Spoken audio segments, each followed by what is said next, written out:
Good morning. We're here with Sam from it's the Call Answering Company. That right?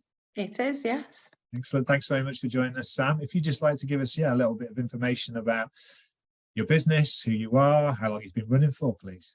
Okay, so we started the business as a family business back in 2019.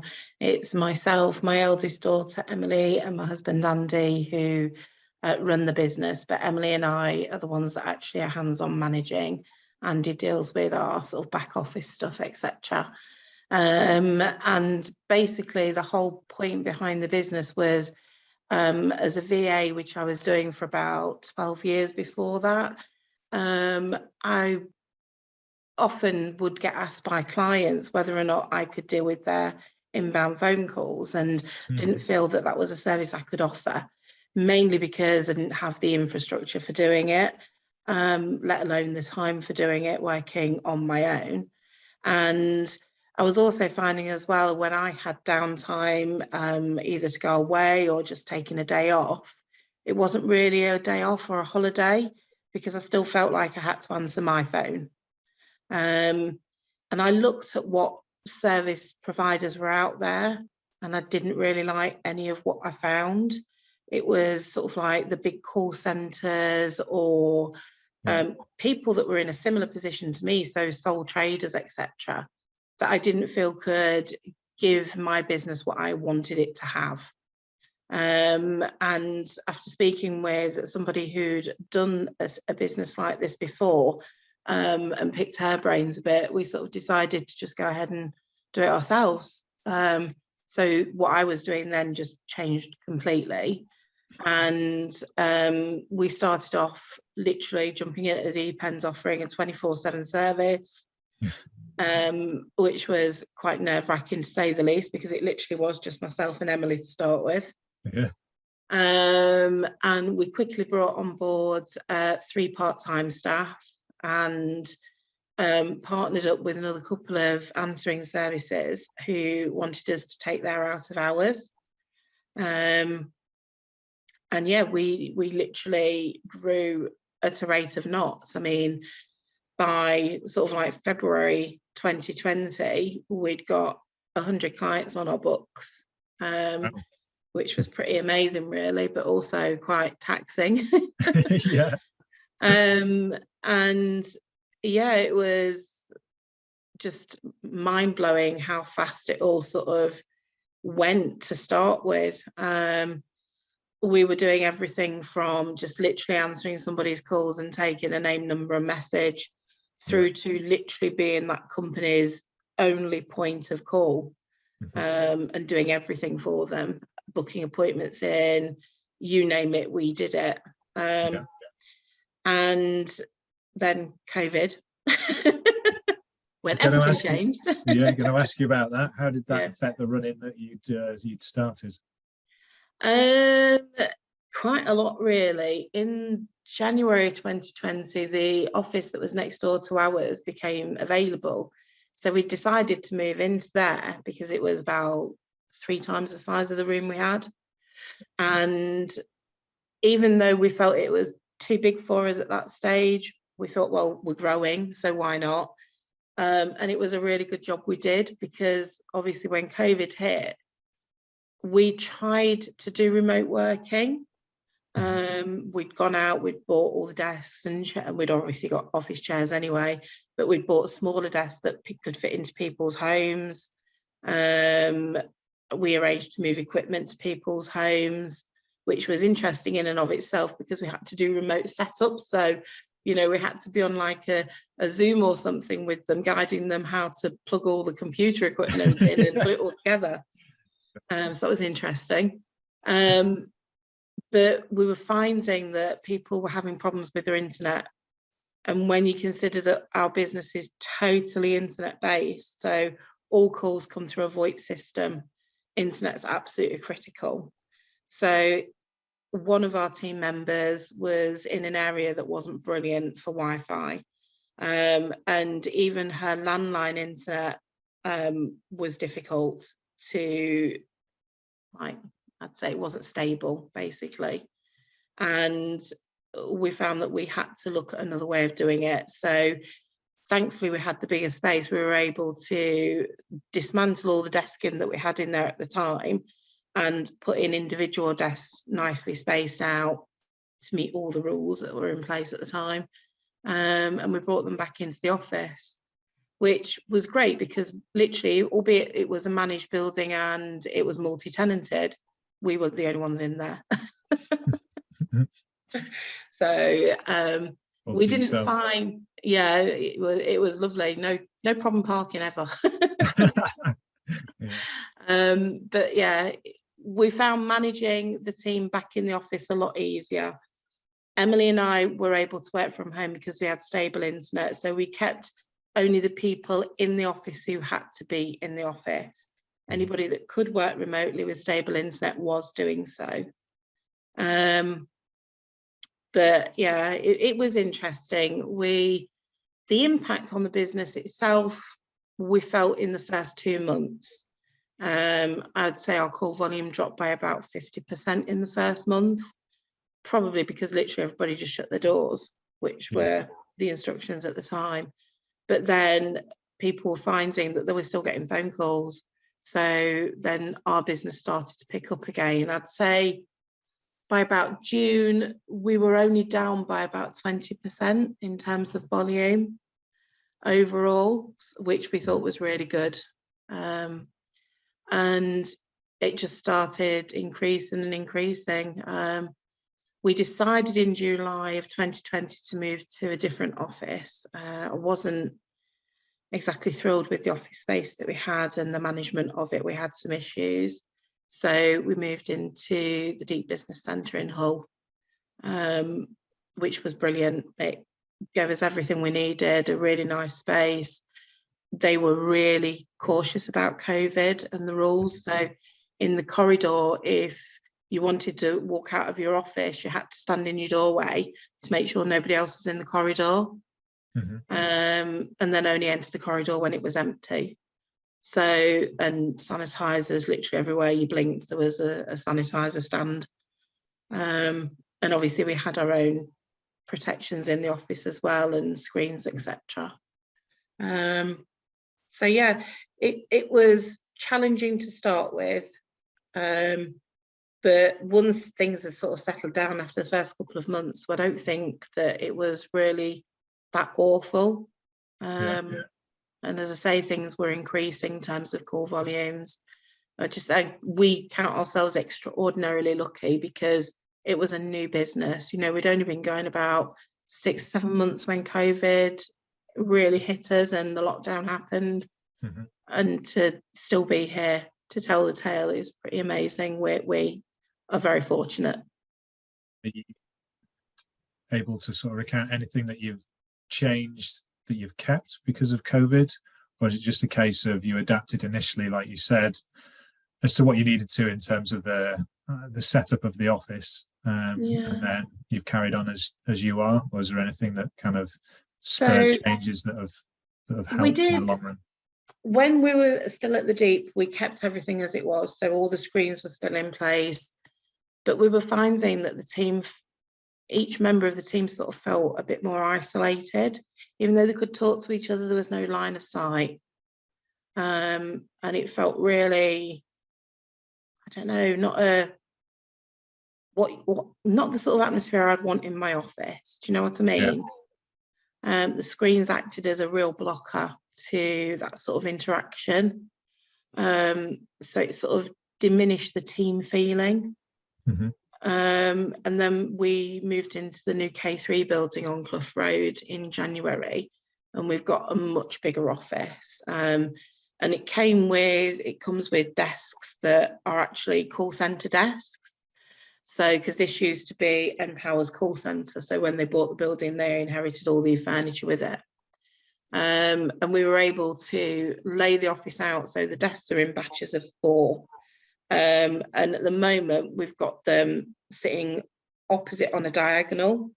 So even though there's no sort of like social distancing rules anymore, they're still not completely opposite each other. And even if they were, there's sort of like nearly 2 meters worth of desk in between people. So we're still trying to maintain a semblance of common sense, but we've lost the screens. The team feel like a team again. And I think it is that common sense approach. We still have antibac wipes everywhere. Everybody's got their own bottle of sanitizer on the desk that are refillable. So we're still keeping that up. I do think that's really important. But at the same time, you've got to move on. I think COVID's part of the world now. And as much as it's been a horrible experience and pretty horrible learning curve for a lot of people, we've got to live with it. It's got to become part of the norm. So yeah, we try to keep things in place, but we don't want the team to feel isolated again. It's not something we ever want to go down again. Important aspect of working life is having that team kind of feel and ethic. Yeah, exactly. So what does the future look like for you from this point on then, and what do you see as the main challenges going forward? I think getting back into the routine of going out and meeting people again. The one thing that we absolutely hated, I mean, I don't like networking at the best of times. With passion, I don't like it. Not because I don't like people, just because I don't like standing there and talking about me. I mean, it's so far out of my comfort zone, it's untrue. Yeah. I'm more the sit in the back and get my job done, But it was so nice to get off of Zoom and go out and meet people again. Yeah. So I suppose the challenges for us are to give ourselves a kick up the butt and push ourselves out of our comfort zone and get back on the networking horse, so to speak, and get out there. And just for me, it's about making connections with people. It's not about going out and selling what we do. I actually think what we do sells itself. What we need to be selling is us as people. Yeah. And saying, you can trust us with your business. Most people's businesses are their babies, it's their life. Mm-hmm. So, I know what that feels like to try and even conceive of giving up that control and putting it in somebody else's hands is scary, to say the least. And if you've never done it before, even more so. Sure. So, it's about showing people that we can be trusted and that we actually care as much about their business as they do. Sure. Well, it impacts your business as well, isn't it? So it's your reputation, it's all linked. Absolutely. Totally. Having pride in what you do. Yeah. Fantastic. So just moving to you as a business owner then, what would you say your biggest learning is since you've been a business owner, if you can pick one? Oh gosh. The naivety over finances, I would say, has got to be the biggest one. I don't think that anybody that's thinking of going into business for themselves appreciate just how much it will cost. It's not just time and effort, it's money as well. Especially if you're setting up in an office or you've got staff members.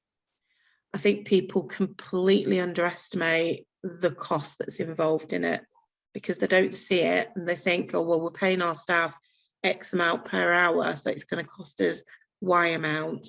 What they don't take into account is all the overheads that they've then got to pay that actually toss it up to Z amount. So yeah, I think for me it was definitely that, underestimating what the cost to us would be in terms of setting up all the equipment. You just think to yourself, oh well, buying a keyboard and mouse, you can pick the set of that up for £5-10. But when you've got 10 of them, and things going wrong, but being there to absorb those costs that come in. Yeah, exactly. So if we were to go back in time and meet you at 18, what would be the best piece of advice you'd give to Sam at 18? My God. Oh, does it have to be business related? It doesn't have to be, I suppose. It's just a case of sharing, a bit of worldly advice that you may have learned along the way of your journey. And anything's good. Anything's good. I would probably say do your due diligence, because oh my God, you will seriously regret it if you don't. You know, if you've got any doubts at all, do not jump in. Think carefully, look at every angle and do your due diligence, because it's going to save you a ton of heartache in the long run. Good advice. Yeah. Like that. Thank you. So what inspires you at the moment? It might be team member work related, or it could be friends, family, might even be things you're listening to, or a famous, well-known person, experiences, anything like that. Is there anything that you find inspiring? Actually, yeah, I recently joined the Entrepreneurs Circle and did their 3 months trial, and talk about opening my eyes and the things that I hadn't thought of doing. And that actually, even my daughter said to me, "You're different now. You are so much more determined and want to get on with stuff." And I think it's made me look at things with a fresh pair of eyes. So I would probably have to say that that has been one of the most inspiring things for me, that's motivated me in the last year, I would say. Stuff helps to, yeah, see, I suppose, a more futuristic and perspective of business and where it can go and what it can mean to you. Yeah. Yeah. I think it's easy to become quite demoralised and set in your ways, almost in like a bit of a rut. And sometimes it's hard to see the way out of that. And I think a lot of the time you do sort of focus on what you do and you think to yourself, well, it's working, so why do I want to change it? And then you can't see a way to change it. And sometimes it just takes that somebody else or that something else to open that door just a crack for you to be able to see, you know, there's another world out there. We can do this, we can change that. It doesn't have to be this way all the time. Sure. And you know, my daughter and my husband are just like so determined to move the business forward. I don't know that we could ever sort of get into the position again where we just think, oh, we're just plodding along. don't see that ever happening again, to be honest. It's like onwards and upwards. That's inspiring. Thank you for sharing that. And then lastly, is there any sort of latest news around your business that you'd like to share? So it may be an offer or a promotion, or just something that you might be doing within the business that's worthy of note, really. So we don't really do offers and promotions as such.